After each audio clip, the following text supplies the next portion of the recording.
கரூர் விசாரணைக்கு போயிட்டு விசாரணைனா ஒரு என்கொயரியா உங்களை கூப்பிட்டு போயிட்டு இருந்தாங்க. இந்த மாதிரி தொடர்ச்சியா செந்தில் பாலாஜி குறிவைக்கப்படுகிறாருன்னு கேட்டேன்.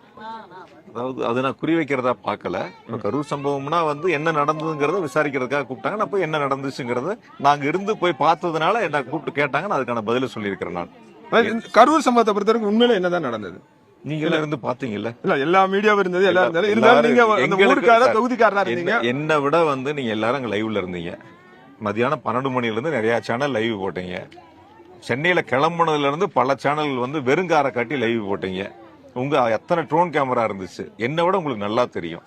நான் கூட உங்ககிட்ட கேட்டு உங்களை மாதிரி மீடியா பத்திரிக்கை அங்க போனவங்க அவங்களை கேட்டுதான் நான் தெரிஞ்சுக்கணும். சிலதை நான் தொலைக்காட்சியில பார்த்தேன். நீங்க நிறைய எல்லாம் உங்க ரிப்போர்ட்டர்ஸ் எல்லாம் லைவ்ல அங்க இருந்து பார்த்தாங்க. என்ன நடந்துச்சு என்ன விட உங்களுக்கு நல்லா தெரியும். நான் ஒரு சம்பவம் நடந்த பிறகு நான் அலுவலகத்துல இருந்து எனக்கு தகவல் வந்த பிறகு நான் மருத்துவமனைக்கு போறேன்.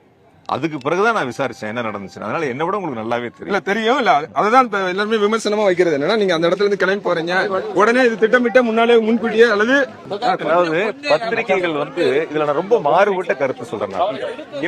எல்லாமே பொதுவெளியில இருக்கிற விமர்சனமா தான் நான் கேட்கிறேன். ஒருவேளை பொதுவெளியில் இருக்கக்கூடிய விமர்சனங்களை கூட அது நீங்க கேள்வியா எடுக்கிறதே நான் தவறுன்னு சொல்றேன். பொதுவெளியில 1000 விமர்சனங்கள் அரசியல் ரீதியா இருக்கும். அந்த விமர்சனங்கள் சரியா தப்பான்னு நீங்க பாக்கணும். அந்த கூட்டம் யாரு நடத்தினா, அந்த கூட்டத்துக்கு யார் வந்தா, 12 மணிக்கு வர வேண்டியவங்க 7 மணிக்கு யார் வந்தா, சம்பவம் நடந்து 41 பேர் உயிரிழப்பு ஏற்பட்ட பிறகும் யார் அந்த ஊரை விட்டு காலி பண்ணி விமான நிலையத்துக்கு போய் ஊரை விட்டு ஓடி போனாங்க, இது எல்லாம் விமர்சனமா வராம இதெல்லாம் கேள்வியா நீங்க முன்வைக்காம இந்த கேள்விகள் எல்லாமே பரவாயில்ல. கேள்வி கேட்டு அந்த பதில் சொல்லுங்க பாக்கலாம். அவர் செய்தியாளரை சந்திக்கிறது இல்லையா? அப்புறம் என்ன பண்றது? நீங்க யாருகிட்ட கேள்வி கேட்கணுமோ அதை விட்டுட்டு யாரு அதனால எப்பயாவது செய்தியாளர் சந்திக்கிறப்ப கேளுங்க. அவங்க 2ஆம் மட்ட தலைவர்கிட்ட கேளுங்க. நிச்சயமா ஒரு வாய்ப்பு கிடைக்கும் போது கண்டிப்பா 2ஆம் கட்டத்துல யாரெல்லாம் கிடைக்கிறாங்களோ என்ன நம்பி இவர் 20 ஆண்டு காலம் நான் ஒரு சட்டமன்ற உறுப்பினராக பணியாற்றக்கூடிய வாய்ப்பை எங்க மாவட்ட மக்கள் கொடுத்திருந்தாங்க. அவங்களுக்கு ஒரு பாதிப்புங்கிறப்ப மத்தவங்க மாதிரி நான் ஓடி போக முடியாது இல்ல. கண்டிப்பா நான் போய் பார்க்கணும் இல்ல. அந்த வகையில நான் போய் பார்த்தேன். நான் மட்டும் போகல, எல்லா அரசியல் இயக்கங்களுடைய தலைவர்களும் போனாங்க, எல்லா அரசியல் கட்சியினுடைய தலைவர்களும் பார்த்தாங்க.